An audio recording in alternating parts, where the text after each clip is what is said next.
So I'm reporting from Salt Lake City, where we had another night of protests, the 9th consecutive night, and last night was one of the most chaotic nights with over 100 shots fired according to police, and now we know that one man has died after being shot by police. His name is 26-year-old Bernardo Palacios, who was here in Salt Lake City, visiting his girlfriend at the University of Utah.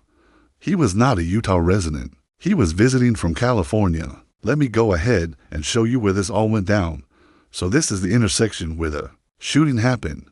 Police have not said exactly where in the intersection, but they did say he was walking in this direction towards the Galavidian apartments, where his girlfriend lives. As he was walking, officers in rag gear again. This was around 10 p.m. last night. Officers in rag gear approached him, and there was an altercation, and that ended with him getting shot at least once in the chest. That's according to witnesses. We have not gotten confirmation from police yet. He was transported to the hospital in critical condition and has since died.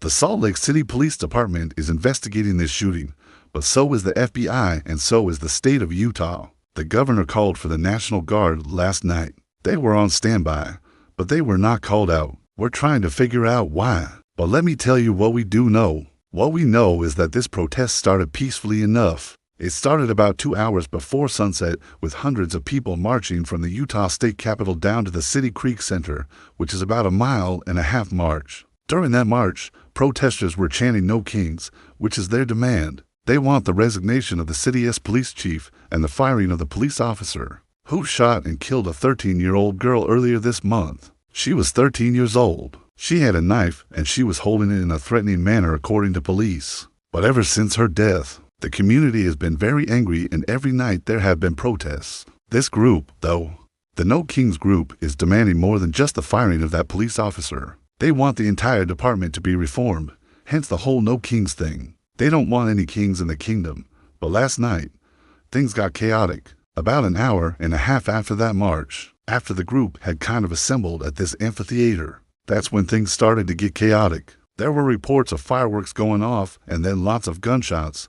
According to Salt Lake City police, over 100 shots were fired. Witnesses told us that some of those shots came from the police. That's what we're still trying to figure out right now.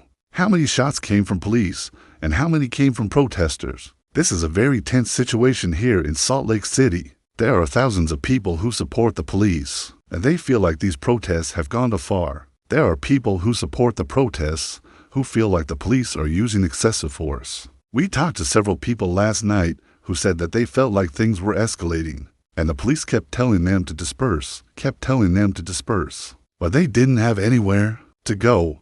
They were kind of trapped.